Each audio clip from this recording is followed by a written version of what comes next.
결혼을 한 부부가 나중에 아기를 갖게 되고 새로운 생명이 태어나게 될 때 얼마나 신비하고 놀랍고 기쁜지 모를 것입니다. 아기가 태어나서 자라고 나중에 옹알이도 하고 나중에 기어다니고 말까지 하게 되고 또 엄마 아빠에게 안기게 될 때 그 모습이 얼마나 놀랍고 아름다운지 모릅니다. 이 땅에 하나님의 백성들이 태어날 때 하늘에서 바로 그와 같은 기쁨으로 충만하다고 예수님께서 말씀하셨습니다. 우리가 예수 믿는 것이 별것 아닌 것 같지만 하늘나라에서는 마치 새로운 생명이 태어난 것처럼 기쁨이 충만하게 된다고 예수님께서는 말씀하셨습니다. 그러면 바로 하나님을 믿는 사람, 바로 교회는 어떻게 할 때 태어나게 됩니까? 교회는 사람들을 그들이 원하는 필요를 채워줘서 끌어모아서 만들어지지 않습니다. 교회는 오직 예수 그리스도의 십자가 복음을 증거할 때 그 예수 그리스도의 십자가 복음 앞에서 무릎 꿇고 그리고 예수를 나의 주로 고백하는 사람이 생길 때 비로소 교회가 만들어집니다. 하나님께서 이 세상에 교회를 세우시기 위해서 복음을 사용하실 뿐만 아니라 하나님의 영이신 성령께서 직접 한 사람 한 사람 마음속에 역사하십니다. 그래서 성령께서 우리 한 사람 한 사람 마음속에 역사하실 때 그 나타나는 결과가 무엇이냐? 하나님은 변화를 만들어내십니다. 성령은 우리 가운데서 변화를 만들어냅니다. 어떤 변화를 만들어내겠습니까? 예전에는 하나님이 아닌 것들, 예를 들면 우상이나 아니면 내가 숭배하는 것을 나의 인생에 있어서 권위를 갖는 존재로 여기면서 살아왔습니다. 그러나 성령께서 우리 마음 가운데 오시면 우리가 이때까지 내가 알고 있었던 권위자라고 생각했던 것이 진짜 우리의 권위자가 아니고 우리의 진정한 권위자가 누구인지를 깨닫게 해주십니다. 우리에게 있어서 진정한 권위자는 누구이겠습니까? 바로 십자가에 달려 죽으신 예수 그리스도입니다. 우리는 사실은 예수님이 우리의 주가 되신다 하는 말이 잘 마음에 와닿지가 않습니다. 왜냐하면 우리는 자유의 시대에 풍요를 누리면서 살아가고 있기 때문에 누구를 섬기면서 누구의 종이 되어서 살아가는 사람이 없기 때문입니다. 그러나 신약 성경이 기록될 당시에 사람들은 예수가 주다, 그리고 복음을 듣고 성령의 감동으로 이 진리를 깨닫게 되었을 때 그들에게는 이 의미가 너무나 분명했습니다. 왜냐하면 그들이 예수를 믿기 전에 성령이 그들의 마음 가운데 변화를 만들어내기 전에 그들은 자신들이 섬기고 있는 주인이 있었기 때문입니다. 우상이 그들의 주인이었고 바로 로마 황제가 그들의 주인이었습니다. 그들은 분명히 자기 머리 위에 있는 권위자가 누구인지 분명히 알고 있었습니다. 그래서 그 권위자를 기분 나쁘게 하거나 그 앞에서 내가 처신을 잘못하는 일이 없도록 굉장히 조심하면서 살아왔습니다. 그리고 그들에게 충성을 다하려고 애를 썼습니다. 그런데 복음을 전하는 사람이 와서 뭐라고 얘기합니까? 너희들이 큐리오스, 너희들이 주인이라고 말하고 있는 사람은 진짜 큐리오스가 아니다. 우리의 진정한 주인은 바로 얼마 전에 예루살렘에서 십자가에 못 박혀 죽으시고 부활하신 나사렛의 그 아주 가난한 목수 예수가 바로 하나님의 아들이시고 그리고 우리의 주가 되신다고 복음 증거자는 증거했습니다. 이 사실을 듣고 믿음이 생긴 사람들에게 일어난 변화가 무엇입니까? 이때까지 자기가 섬기고 있던 주인을 내려놓고 새로운 주인을 섬기게 되는 것입니다. 그래서 고린도전서에서 사도 바울은 성령이 역사하실 때 사람들을 어떻게 변화시키는가, 바로 예수를 주로 고백하게 된다고 사도 바울은 얘기하고 있습니다. 그러면 말로만 예수가 나의 주다 이렇게 하는 걸까요? 초대교회 성도들에게 이분이 나의 주다 하는 말은 말로 고백하는 게 아닙니다. 주인을 바꾸는 것을 말합니다. 그리고 이때까지 내가 두었던 권위자가 있었는데, 나 자신을 그 아래에 두었던 권위자가 있는데, 그 권위자를 떠나서 새로운 주인이신 예수 그리스도의 권위 아래로 내가 들어가는 것이 바로 성령께서 하시는 역사라고 말씀하고 있습니다. 그래서 교회, 그리고 새로 태어난 하나님의 백성의 진정한 표지가 무엇입니까? 그 사람이 예수 그리스도의 권위 아래에서 살아가고 있는가? 그것이 하나님 앞에서 새롭게 태어난 사람인가를 나타내는 표지가 됩니다. 여러분, 부흥이 무엇입니까? 많은 사람들이 교회로 몰려와서 기뻐하면서 교회를 가득 채우는 것이 교회의 부흥의 표지가 아닙니다. 우리 한 사람 한 사람이 예수 그리스도의 권위 아래로 들어가서 그분께 무릎 꿇고 복종하느냐, 이것이 참된 그리스도인의 표지입니다. 예전에 미국에 메가처치가 막 만들어지기 시작할 때가 있었습니다. 그리고 그 교회가 얼마나 커지고 사람들이 기뻐했는지 전 세계의 목회자들이 비행기를 타고 그곳으로 탐방하러 갔습니다. 구도자 예배라고 해서 이런 강대상도 다 없애고 이런 장의자도 다 없애고 전부 극장같이 다 만들었습니다. 그리고 예배당 안에 십자가 같은 것도 두지도 않고 예배 시간이 마치 콘서트를 하는 것처럼 찬양과 뛰어난 연주와 번쩍번쩍하는 조명으로 가득 찼습니다. 그리고 사람들이 피로를 채워주는 수많은 프로그램들이 기획이 되고 움직였습니다. 그 결과 그 교회는 상상할 수 없는 정도의 사람들이 몰려들기 시작했고, 그리고 그 교회는 모든 사람들에게 이게 바로 교회가 나가야 될 길이라는 그런 희망을 가져다 주었습니다. 그 목사님의 책은 전 세계 교회를 휩쓸고 다니고 있었습니다. 그런데 그 교회가 메가처치가 되고 난 뒤에, 많은 교회에 영향력을 미치고 난 뒤에 시간이 많이 흘러서 그 교회에서 부목사로 섬겼던 두 분의 목사님이 이 교회의 사역의 결과가 어떠냐 연구하고 3년 동안 조사를 했습니다. 근데 그 결과가 무엇입니까? 그 유명했던 사람, 모든 사람들이 모델로 삼았던 그 교회에 다니고 있는 성도들의 실상은 어떠했느냐?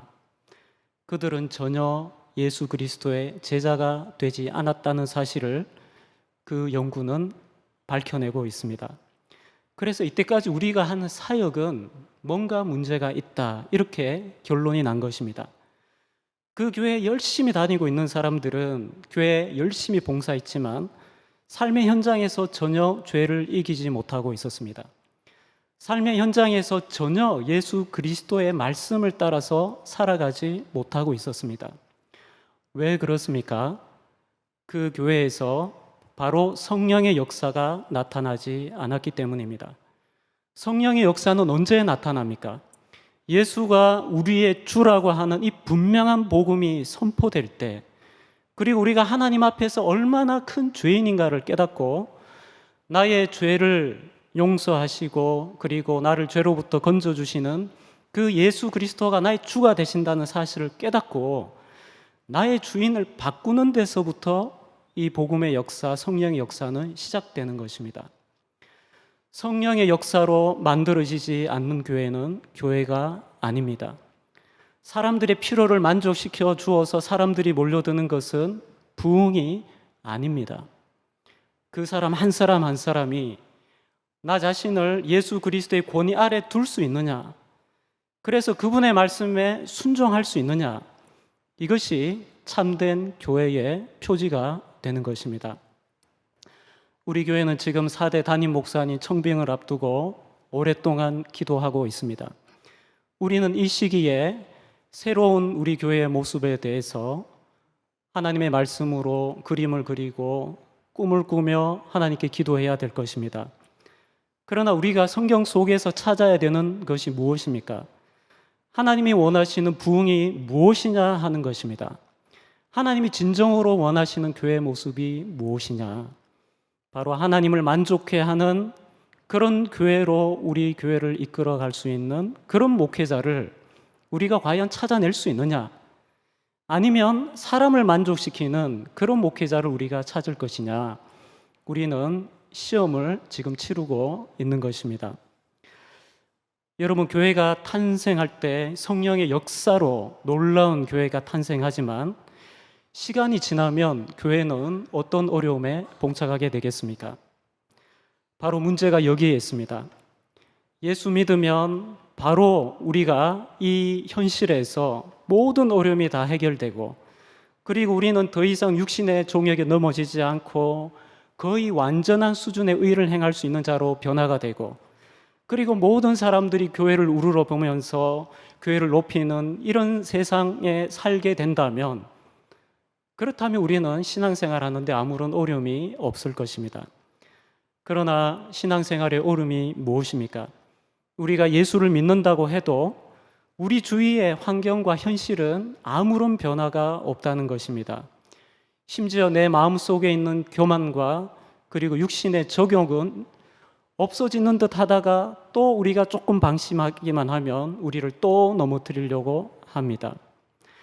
그렇기 때문에 신앙생활 하는 사람들이 시간이 지날수록 갈등하고 어려움을 겪는 것이 무엇이냐 하면, 이제 이 길을 내가 갈 힘이 없다, 멈추고 싶다, 이제 나도 편안히 살고 싶다, 그리고 나도 세상에서 잘 살고 싶다는 유혹에 빠지게 되는 것입니다. 이것이 바로 모든 교회가 동일하게 늘 겪어온 문제였습니다. 바로 히브리서가 쓰여진 배경이 바로 여기에 있습니다. 그것이 무엇입니까? 하나님의 백성들이 이제는 더 이상 전진하지 못하고, 믿음으로 전진하지 못하고 이제는 뒤로 물러서기 시작했기 때문입니다. 이제는 더 이상 돌파하면서 나가지 못하고 이제는 뒤로 돌아가고 싶은, 옛날로 돌아가고 싶은 그런 유혹에 계속 흔들리고 있었기 때문입니다. 그래서 히브리 저자는 예수 그리스도가 얼마나 우리에게 탁월한 우리의 구원자가 되시는지 논쟁하고 난 뒤에 이 구원을 헛된 것으로 여기지 말고 이분이 우리에게 가져다 주신 이 구원이 무엇인지 깨닫고 담대한 마음으로 하나님 앞으로 나아가라고 권면하면서 바로 믿음이 무엇인지 설명하면서 그 예를 지금 히브리서 11장에서 이야기하고 있는 것입니다. 여러분, 우리는 믿음에 대해서 굉장히 오해할 때가 많이 있습니다. 여러분, 믿음이 무엇입니까? 믿음은 우리가 믿음을 갖기만 하면 우리 현실에서 뭔가 좋은 것들을 만들어낼 수 있는 그런 것을 우리는 쉽게 생각하기가 쉽습니다. 많은 경우에 간증 프로그램에 보면 바로 현실 가운데서 하나님이 베풀어 주셨던 은혜와 삶의 변화들을 많이 얘기하기 때문에 우리는 좋은 믿음은 좋은 결과를 만들어내고, 좋은 믿음, 이 세상에서 다른 사람이 생각지 못하는 그런 놀라운 일을 행하는 것이라고 생각하는 경우가 많이 있습니다. 물론 믿음은 그와 같은 것입니다. 그것이 틀린 것이 아닙니다. 히브리서 11장 앞쪽에서 바로 이 히브리서 기자는 바로 놀라운 일들을 행했던 믿음의 사람들을 나열하면서 그게 믿음이 맞다고 인정을 합니다. 그러나 오늘 11장 마지막에서는 완전히 다른 모습의 믿음의 결과들을 얘기하고 있습니다. 오늘 32절부터 40절까지 내용을 살펴보려고 합니다.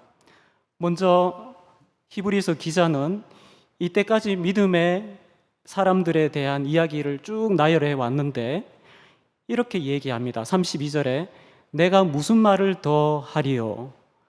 믿음의 사람들의 모습, 너무 많기 때문에 이제 더 이상 말 안 해도 될 정도로 너무너무 믿음의 사람들이 많다고 얘기하면서 기드온과 바락과 삼손과 입다와 다윗, 사무엘과 선지자들을 나열하면서 이와 같은 사람들도 다 믿음으로 살아온 사람이라고 얘기합니다.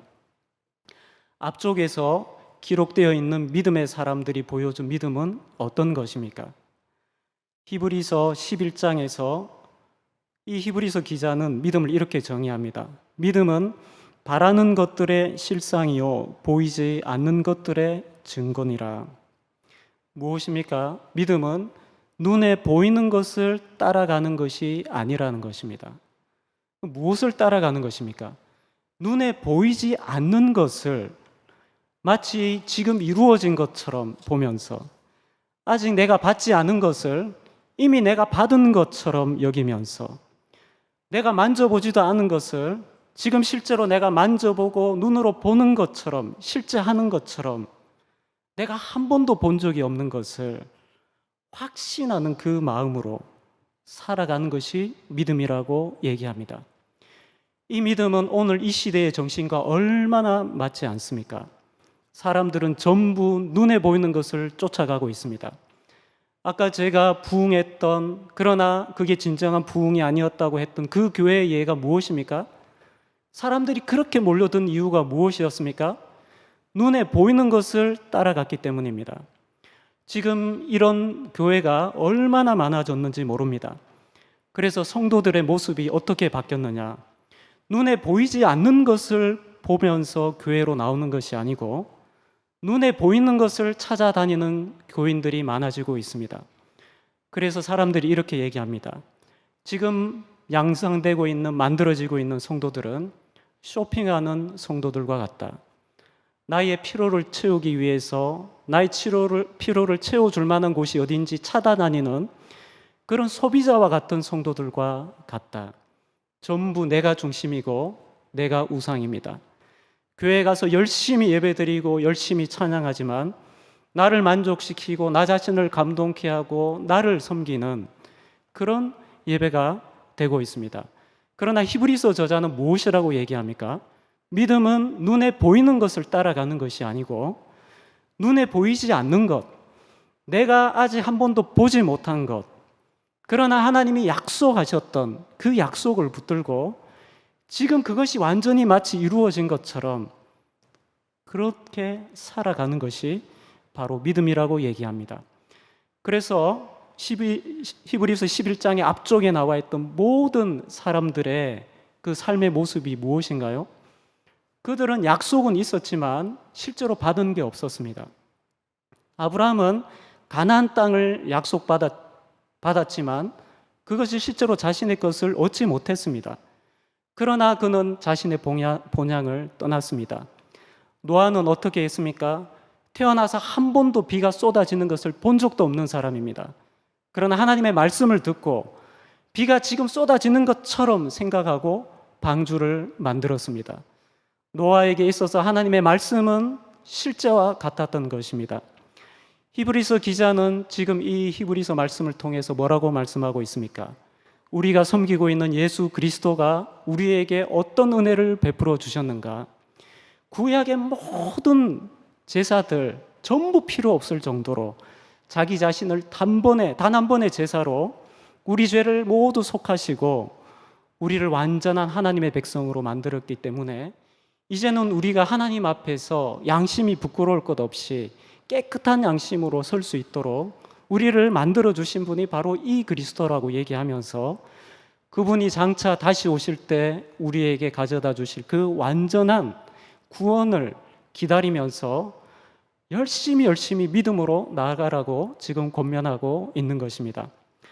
사랑하는 성도 여러분, 우리는 믿음이 무엇인지 새로 정의를 해야 됩니다. 우리는 체질을 완전히 바꿔야 됩니다. 눈에 보이는 것을 쫓아가면 안 됩니다. 하나님의 말씀 속에서 눈에 보이지 않는 하나님의 약속을 우리가 발견하고 마치 내 눈앞에서 지금 현실로 이루어지는 것처럼 그림을 그려낼 수 있어야 됩니다. 그래서 이렇게 할 때 바로 성경에 기록되어 있는 믿음의 사람처럼 우리는 믿음의 삶을 연주해낼 수가 있는 것입니다. 그래서 히브리서 기자는 32절부터 이런 믿음의 사람들이 어려운 현실 가운데서 무너지지 않고 어떤 일을 행했는지를 요약해서 얘기합니다. 어떤 나라들이 침공에 들어옵니다. 그리고 사자들이 나를 물려고 합니다. 그리고 불에 내가 던짐당하게 되는 위기를 겪습니다. 칼날이 나를 치려고 합니다. 그리고 전쟁이 나를 삼킵니다. 이런 현실을 맞닥뜨리게 될 때 많은 사람들은 전부 뒤로 물러서려고 할 것입니다. 저리로 가면 내가 죽을 것 같으니까 전부 물러서고 뒤로 도망가려고 할 것입니다. 여러분, 우리는 오늘날에도 똑같은 위기를 겪고 있습니다. 우리는 가정에 많은 어려움을 겪고 있습니다. 우리는 건강도 좋지 않고, 그리고 우리 가정 내에도 보면 부부 사이의 문제, 자녀의 문제, 경제적인 문제, 수많은 어려움에 봉착해 있습니다. 지금 히브리서 기자는 바로 우리의 삶의 현장에 대해서 얘기하고 있습니다. 우리 삶의 현장에서 우리는 눈에 보이지 않지만 하나님이 약속하신 그 약속을 보고 마치 현재 그 약속이 이루어진 것처럼 확신하면서 우리는 그 현실을 마주하고 믿음의 삶을 연주하고 있느냐? 바로 그렇게 질문하고 있는 것입니다. 사랑하는 성도 여러분, 자녀를 신앙적으로 양육하겠다. 얼마나 어려운 문제인지 모릅니다. 여러분, 진짜 자녀들을 신앙적으로 양육하려면 내가 누리고 싶은 것에 굉장히 많은 부분을 포기해야만 그것을 할 수 있습니다. 근데 우리가 그런 각오를 하고 있느냐 하는 것입니다. 한 사람이 예수 그리스도의 앞에 굴복해서 예수 그리스도의 권위 아래 살도록 만들어내기 위해서 내가 무엇을 할 것이냐?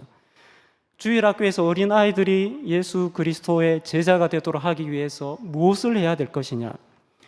우리는 기존에 해오던 방식 전부 포기할 수 있는 각오가 되어 있어야 됩니다. 교회도 마찬가지입니다. 교회가 진정한 부흥을 원하고 있느냐? 진짜 모든 성도들이 예수 그리스도의 제자가 되도록 하려고 하는데 우리가 마음을 모으고 있느냐? 그러면 우리는 무엇을 할까가 아니고 무엇을 포기할 수 있느냐를 생각해야 됩니다. 하나님의 뜻을 이루려면 내가 포기해야 될 목록이 나와야 됩니다. 여러분, 우리 교회는 큰 예배당을 포기할 수 있겠습니까? 진정한 부흥을 위해서. 우리 교회는 많은 헌금을 포기할 수 있겠습니까? 한 사람의 진정한 제자들을 만들어내기 위해서.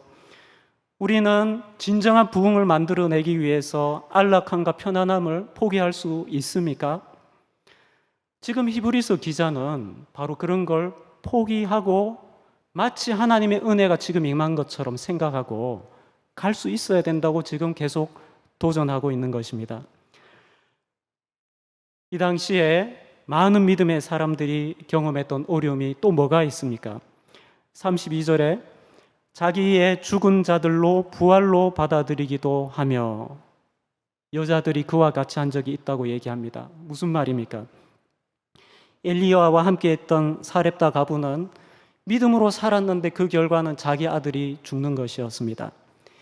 엘리사를 섬겼던 수넴 여인은 열심히 하나님을 섬겼는데 그 결과는 자기 아들이 죽는 것이었습니다. 그러나 이 두 여인은 어떻게 했습니까? 나는 이제 더 이상 하나님을 따르지 않겠다. 내 아들을 죽게 하는 하나님 따르지 않겠다 하면서 뒤로 물러서지 않았습니다. 이 두 여인은 하나님의 종을 붙들었습니다. 그리고 말씀을 붙들고, 그리고 그 약속을 붙들고 인내하며 더 앞으로 나갔습니다. 그리고 부활을 기대했던 것입니다. 또 32절 계속 보면 어떤 이들은 더 좋은 부활을 얻고자 하여 심한 고문을 받되 구차히 풀려나기를 원하지 아니하였으며, 이 내용은 사실은 성경에 나와 있는 내용을 얘기하는 것이 아니라 마카비서에 나오는 내용을 지금 이야기하고 있는 것입니다. 마카비서는 구약과 신약 사이에 있는 이 중간 시대에 일어났던 일들을 기록하고 있는 책들입니다. 여기에 보면 한 어머니와 7 형제의 이야기가 나옵니다. 이 당시에 이 어머니와 7 형제는 어떤 어려움을 겪고 있느냐 하면, 이스라엘이 헬라 제국에게 정복되어서 이 헬라 제국의 왕이 유대교를 핍박하기 시작합니다. 특히 에피파네스는 예루살렘을 완전히 이방의 신전으로 만들려고 했습니다. 이때 이 한 어머니와 7 아들이 붙들려 옵니다. 왜냐하면 여호와를 너무 열심히 섬겼기 때문입니다. 왕은 이 사람들에게 돼지고기를 주면서 먹으라고 얘기합니다. 그러자 이 형제 중에 한 명이 나는 하나님을 섬기기 때문에 율법의 말씀에 순종해야 되기 때문에 나는 돼지고기를 먹지 않겠다고 얘기합니다. 그러자 이 왕은 가장 먼저 대답했던 그 아들을 데리고 와서 혀를 자르고 손발을 자르고 그리고 기름에 튀겨서 죽입니다. 이 광경을 어머니가 봅니다. 그리고 둘째 아들에게 또 묻습니다. 돼지고기 먹어라. 그러나 온갖 고문을 해도 둘째 아들도 율법을 버리지 않습니다. 그러면서 왕에게 무엇이라고 얘기하냐면, 하나님께서 의인을 반드시 부활시키실 것입니다 하고 죽습니다. 셋째 아들도 스스로 자신의 혀와 손을 내놓으면서 나는 하늘로부터 이것을 받았습니다. 그러나 하나님의 법 때문에 이것을 지금 내어놓지만 하나님께서 분명히 다시 돌려주실 것입니다 하고 고문 끝에 죽습니다. 넷째와 다섯째와 여섯째 아들까지 모두 같은 방식으로 죽습니다. 이제 마지막 막내 아들이 남습니다. 이 막내 아들은 너무 어렸기 때문에 왕이 불쌍히 여겨서 회유합니다. 너는 내가 죽일 생각이 없으니까 내 말을 들으면 내가 풀어주고 부자 되게 해주겠다. 그때 어머니가 얘기합니다. 아들에게 너의 신앙을 지켜라. 그리고 이 막내 아들은 끝까지 신앙을 지키고 이 아들도 죽습니다. 그는 풀려나기를 원하지 않고 분명히 풀어주겠다고 얘기했는데 그것을 거절합니다. 그리고 마지막에 이 모든 아들들이 죽는 광경을 지켜본 어머니는 슬픔에 굴복당하지 않습니다. 그리고 하나님께서 우리 모두를 다시 살려주실 것을 믿고 마지막에 이 어머니도 함께 죽는 것입니다. 바로 히브리서 저자는 바로 이 이야기를 지금 여기서 하면서 믿음의 사람들은 눈에 보이는 것은 죽음이었지만 그들은 눈에 보이지 않는 것을 지금 나에게 있는 것처럼 여기고 그 고난을 이겨냈다고 얘기하고 있는 것입니다. 그래서 36절에 조롱과 채찍질 뿐 아니라 결박과 옥에 갇히는 시련도 받았으며 돌로 치는 것과 톱으로 켜는 것과 시험과 칼로 죽임을 당하고 양과 염소의 가죽을 입고 유리하여 궁핍과 환난과 학대를 받았으니. 사랑하는 성도 여러분, 교회가 한 번 부흥되고 난 뒤에 신앙생활에 어려움이 겪을 때 성도들이 2가지 길로 나뉘게 됩니다. 구차하게 믿음 때문에 이것도 하지 못하고 저것도 하지 못하고 계속 믿음으로 살아가면서 이 세상에서 뭔가 장애가 있는 것처럼 살아가는 사람들 보고 저 사람들 불쌍하다 하면서 혀를 차면서 그렇게 얘기하는 경우가 있습니다. 이 당시 사람들도 마찬가지였습니다. 내가 이 고생을 하면서도 믿음을 지켜야 되는가? 많은 사람들이 그런 생각을 가졌습니다. 우리는 인생의 실패자가 아닌가? 믿음을 붙들고 살아가는 결과가 이것이라면 우리는 이 땅에서 실패자가 아닌가? 이렇게 생각하고 있었던 것입니다. 그때 히브리서 기자는 바로 이와 같은 성도들의 믿음의 삶을 이야기하고 난 다음에 이렇게 얘기하는 것입니다. 이런 사람은 세상이 감당하지 못하느니라. 이 말의 뜻이 무엇일까요? 원래 원어에서는 주어가 세상이 주어입니다. 세상은 그들에게 합당하지 않았다는 뜻이 됩니다. 다시 말하면 이 세상은 이런 믿음의 사람들에게 가치 있는 곳이 되지 못했다. 믿음의 사람을 품을 수 있는 그런 게 전혀 되지 않는 게 이 세상이다. 이 세상은 도저히 아무리 노력해도 이 믿음의 사람을 감당할 수 없으며 품고 있을 수 없으며 도저히 감당할 수 없는 믿음의 사람들에게는 합당하지 않는 것이 바로 이 세상이다. 바로 그 이야기를 하고 있는 것입니다. 사랑하는 성도 여러분, 우리가 고난 가운데 있을 때 우리는 물러서고 싶습니다. 그러나 히브리서 기자는 무엇이라고 얘기합니까? 그때 물러서지 않고 바보같이 계속 예수 그리스도를 붙들고 하나님의 약속을 붙들고 앞으로 전진해 나가는 사람은 실패자가 아니라 이 세상이 감당치 못한 사람이라고 이들에게 최고의 영예를 돌리고 있는 것입니다. 사랑하는 성도 여러분, 믿음은 이 세상에서 복을 받는 게 아닙니다. 이 세상에서 복을 주십니다. 그러나 그게 다가 아닙니다. 믿음은 마지막 날 주님이 주시는 그 구원, 완전한 구원, 그것을 바라보고 지금 내가 이미 그것을 받은 것처럼 생각하면서 뒤로 물러서지 않고 내가 오늘 하루 살아가는 이 삶의 현장에서 예수 그리스도의 권위 아래 들어가서 그분께 복종하고 순종하는 길을 살아가는 것입니다. 그 길을 걸어가는 중에 내가 핍박을 당하거나 때로는 죽음의 위기를 겪게 되더라도 물러서지 않는 이 사람, 이 세상에 어느 것이 감당할 수가 있겠습니까? 바로 믿음은 바로 이와 같은 것이라고 말씀하고 있습니다. 여기 계시는 분 중에서 질병으로 싸우고 계시는 분도 계실 겁니다. 가정의 경제적인 어려움으로 힘들게 하루하루 버티고 계시는 분도 계실 것입니다. 자녀 문제나 아니면 배우자 문제로 굉장히 고통스러워하면서 기도하시는 분이 계실 겁니다. 여러분, 인생의 실패자가 아닙니다. 그 어려움 가운데서도 믿음을 포기하지 않고 뒤돌아서지 않고 그 자리에서 하나님의 뜻을 이루기 위해서 바보같이 이 세상이 아니라 주님께 무릎 꿇는 그 사람은 세상이 감당하지 못하는 자입니다. 하나님께서 그 사람을 찾고 계시다고, 바로 이것이 믿음이라고 오늘 히브리서 기자는 말씀하고 있습니다. 사랑하는 성도 여러분, 우리는 교회가 무엇인지, 하나님의 백성이 누구인지, 진정한 부흥이 무엇인지에 대해서 우리는 성경이 말하고 있는 바를 바로 알고 있어야 됩니다. 성령께서 우리 마음 가운데 오셔서 복음으로 우리에게 만들어내는 변화는 바로 우리 자신을 예수 그리스도의 권위 아래로 우리를 두고 그분의 권위 아래에서 살도록 하는 것입니다. 우리의 말과 행실이 그분의 권위 아래에서 움직이도록 하는 것이 진정한 교회의 표지입니다. 이런 사람들의 삶은 어떤 삶이 됩니까? 물러서지 않습니다.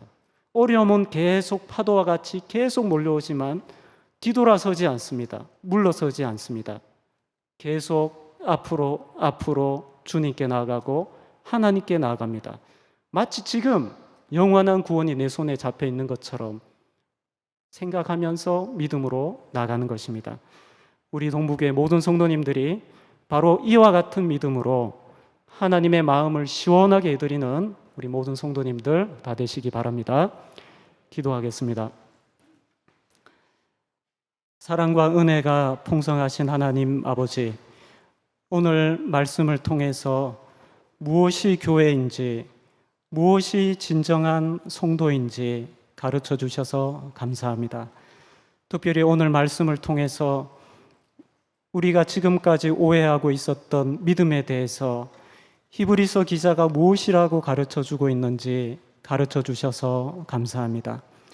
성령께서 우리에게 가르쳐 주신 그 비밀, 이때까지 내가 섬겨왔던 것이 나의 권위자가 아니라 십자가에서 못 박혀 죽으신 예수 그리스도가 나의 권위자가 되시고 주인이 되시며 나의 구원자가 되시는 것을 깨닫게 해주셔서 감사합니다. 이제는 이 믿음에서 뒤로 물러서지 말게 하여 주시고 이 믿음을 가지고 나의 현실 가운데 있는 이 어려움을 정직하게 대면하게 하여 주시고 믿음으로 이 현실을 돌파해낼 수 있도록 하나님 은혜 베풀어 주시옵소서. 우리 교회가 세상이 감당하지 못하는 교회가 될 수 있도록 하나님 은혜 베풀어 주시옵소서. 거룩하신 예수님의 이름으로 기도하옵나이다. 아멘.